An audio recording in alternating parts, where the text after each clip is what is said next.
I want to ask you all to turn to 1 Samuel chapter 4.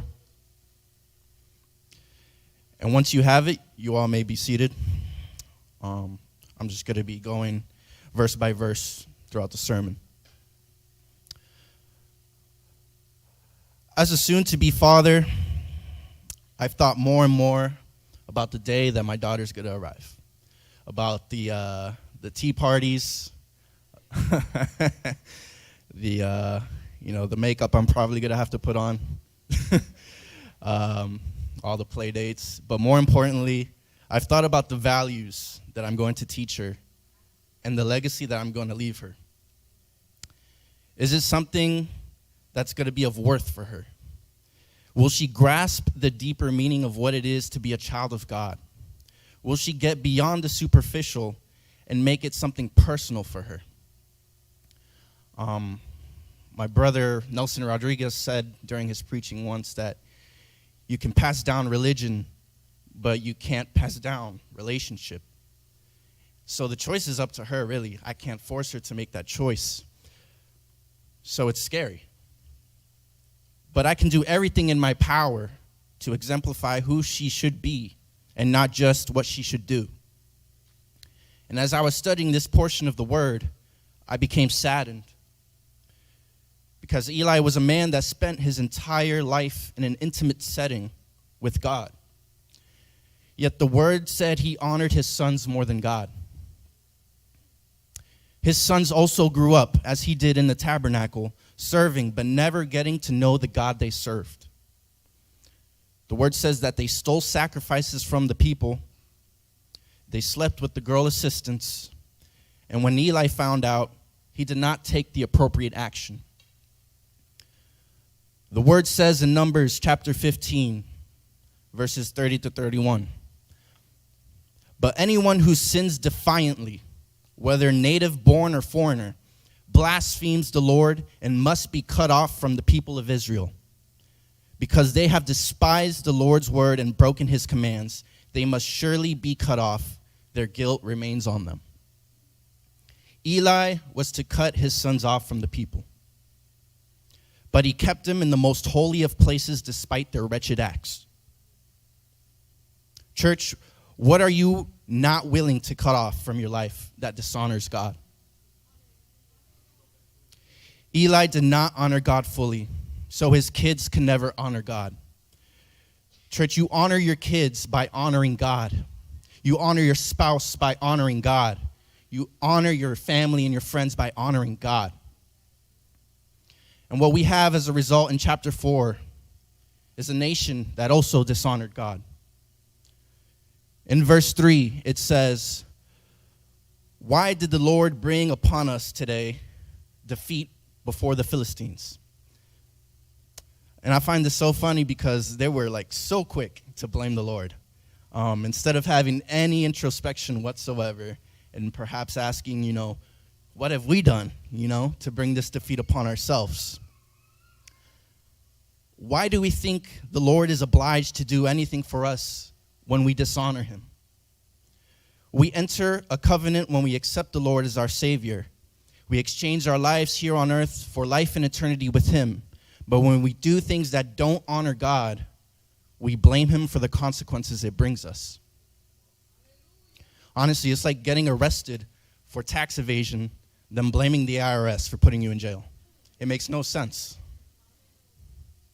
But what's even more insane is what they suggested next. Let's bring the Ark of the Covenant of the Lord from Shiloh. If we carry it into battle with us, it will save us from our enemies. And there's a bunch of things wrong with that. First off, only the high priest could enter the most holy place where the ark was laid. So they would be unlawfully entering the room to seize it.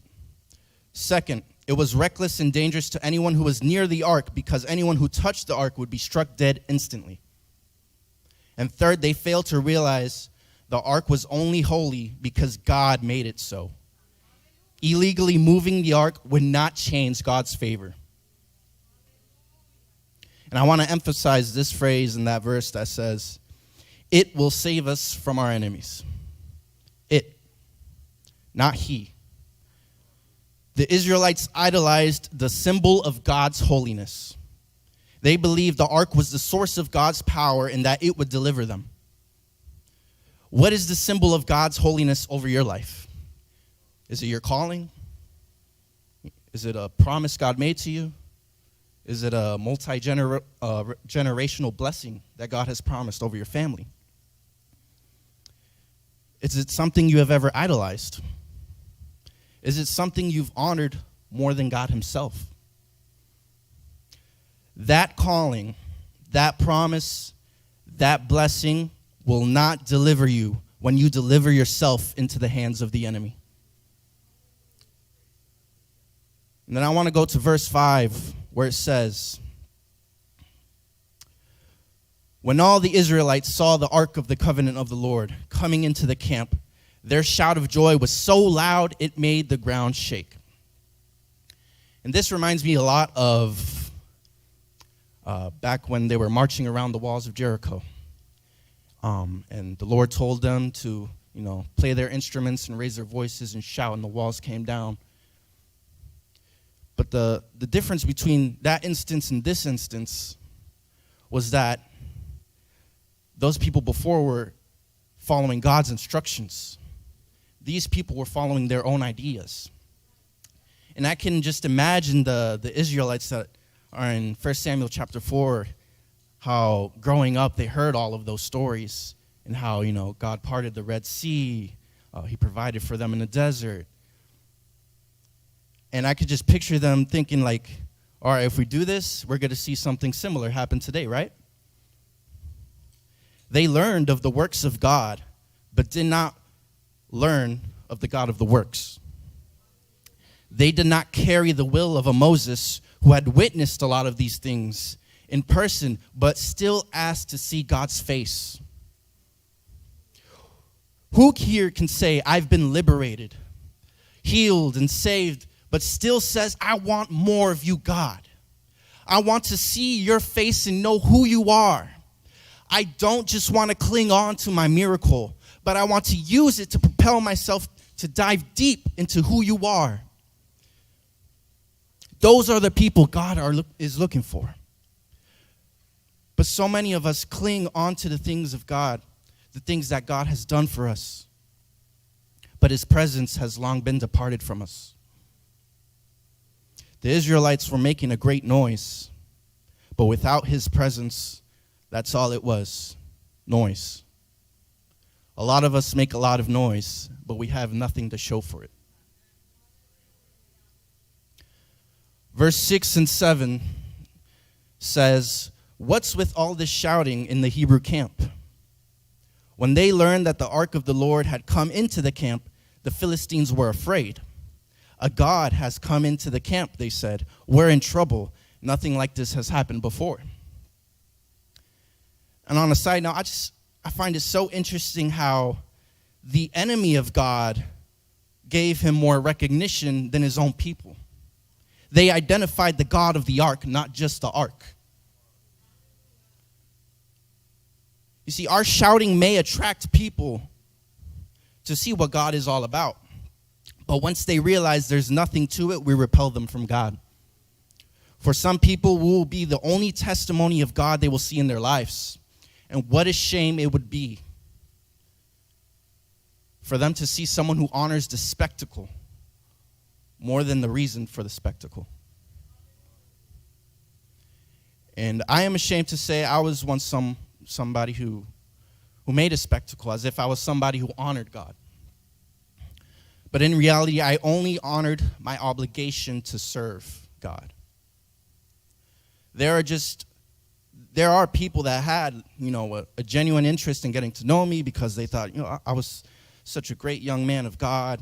And honestly, I turned some people off from the church and from God because although I made the effort to keep up appearances, they got to see that like Hophni and like Phinehas, the sons of Eli, I was rotten on the inside. I dishonored God by holding on to some promise or talent, thinking it would get me somewhere without changing myself in a way that would honor God. And I want to take something I said earlier and apply it for the younger people here. I said that you honor your spouse by honoring God, but you also honor your boyfriends and your girlfriends by honoring God. If you dishonor God, you dishonor each other and become stumbling blocks for one another.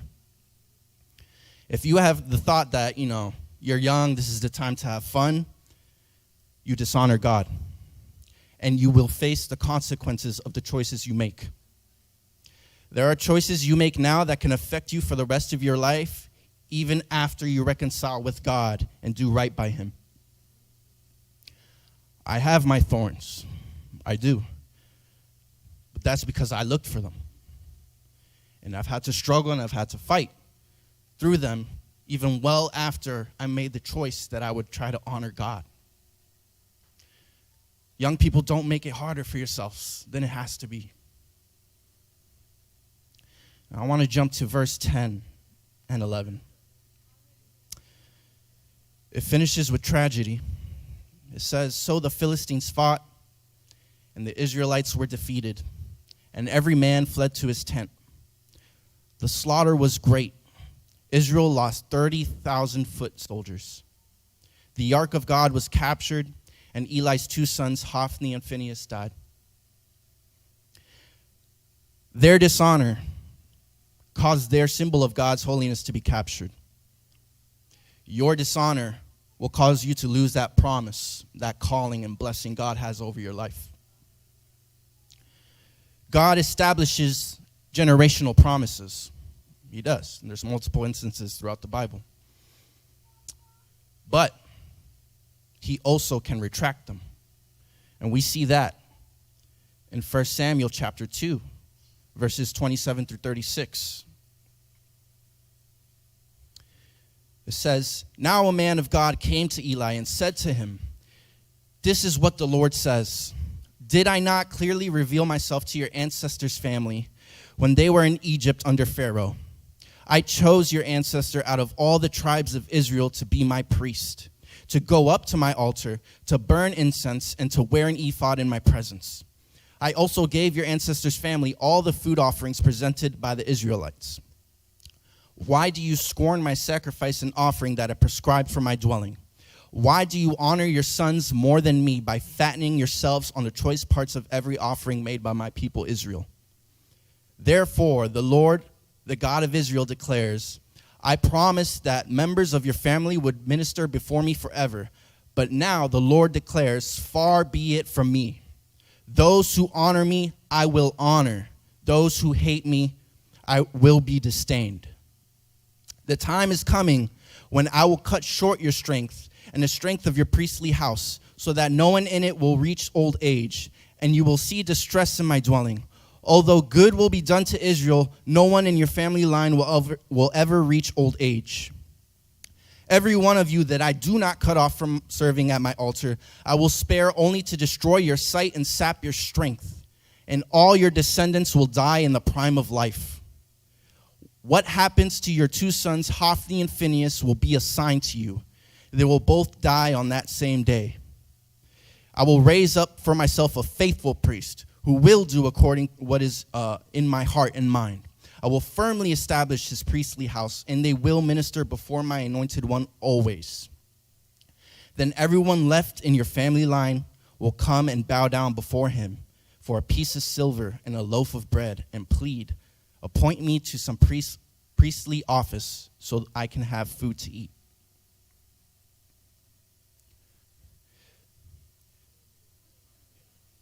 Your promise is not something that is set in stone forever if you continue to dishonor God.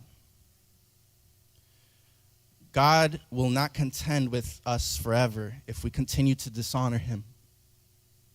And there are people out there that will receive that calling, that promise, and they're ready to receive it if you're not ready to honor it. And we see this with David and Saul, right? Saul, I don't know, people like to think of him as like some evil dude. Like, in reality, he wasn't. He was chosen by God, and God's spirit was over him. He even prophesied. And the problem with Saul was that when things got tough, he turned the wrong way. And God did not contend with Saul forever. And there was someone waiting in the back wings, ready to receive the promise that Saul had over his life. Eli's dishonor caused God to cut his family line from priesthood. Although God had promised his fathers they would minister forever, there's not much we know about Eli's earlier life. But it was custom for boys like Samuel, who was there at the time, to be serving at the tabernacle from an early age. So he spent most of his life serving and functioning and even communing with God in ways very few people got to in those days. He just couldn't put God before his sons. He didn't honor God fully. Therefore, his sons never knew what it was to honor God. And therefore, we had a nation that dishonored God. So, church, I want to ask you today, who are you in this story? Are you an Eli who honors his friends, family, and loved ones and what they say before God? Are you a Hophni, a Phinehas, who honor their obligation to serve before God? Or are you the people of Israel who honor the things God does, but not who he is? Where does your honor lie?